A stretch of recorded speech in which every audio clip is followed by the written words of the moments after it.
আগামী বছরের এপ্রিলের প্রথমার্ধে হবে জাতীয় সংসদ নির্বাচন। ঈদুল আজহা উপলক্ষে জাতির উদ্দেশ্যে দেয়া ভাষণে এই ঘোষণা দেন প্রধান উপদেষ্টা ডক্টর মোহাম্মদ ইউনূস। বলেন, ইতিহাসের সবচেয়ে অবাধ, সুষ্ঠু ও গ্রহণযোগ্য নির্বাচন আয়োজনের প্রস্তুতি চলছে। এদিকে সবার ঐকমত্যের ভিত্তিতে আগামী মাসেই জুলাই সনদ জাতির সামনে তুলে ধরার আশা প্রকাশ করেন প্রধান উপদেষ্টা। এছাড়া করিডোর ইস্যুতে বিভ্রান্ত না হওয়ারও আহ্বান জানান ডক্টর ইউনূস। বিসমিল্লাহির রহমানির রহিম। প্রিয় দেশবাসী, জানাই পবিত্র ঈদুল আজহার শুভেচ্ছা। ঈদ মোবারক। শুক্রবার সন্ধ্যায় ঈদুল আজহার শুভেচ্ছা জানিয়ে জাতির উদ্দেশ্যে ভাষণ শুরু করেন প্রধান উপদেষ্টা। বলেন, সংস্কার, বিচার ও নির্বাচন এই তিনটি ম্যান্ডেটের ভিত্তিতে দায়িত্ব গ্রহণ করে অন্তর্বর্তী সরকার। গেল 10 মাসে নেয়া গুরুত্বপূর্ণ উদ্যোগের কথাও উল্লেখ করেন তিনি। প্রতি বছরই এই দিনটি আমাদের সামনে হাজির হয় ত্যাগের এক মহান দৃষ্টান্ত হয়ে।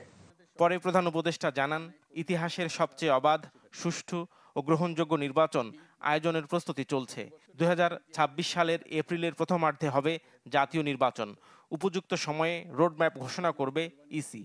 দেশবাসীর কাছে ঘোষণা করছি যে আগামী জাতীয় নির্বাচন 2026 সালের এপ্রিলের প্রথমার্ধের যে কোনো একটি দিনে অনুষ্ঠিত হবে।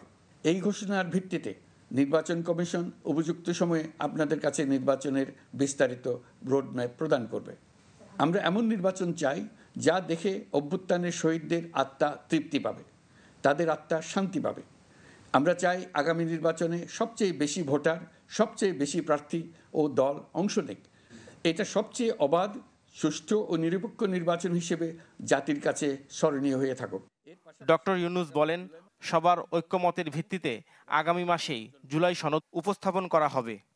এই জুলাই সনদ হলো একটি প্রতিশ্রুতি, একটি জনকল্যাণমুখী রাষ্ট্র নির্মাণের জন্য সংস্কার কমিশন যে প্রস্তাবগুলো দিয়েছে সেগুলোর মধ্য থেকে রাজনৈতিক দলগুলো যে কয়টিতে একমত হয়েছে তার তালিকা থাকবে এই সনদে।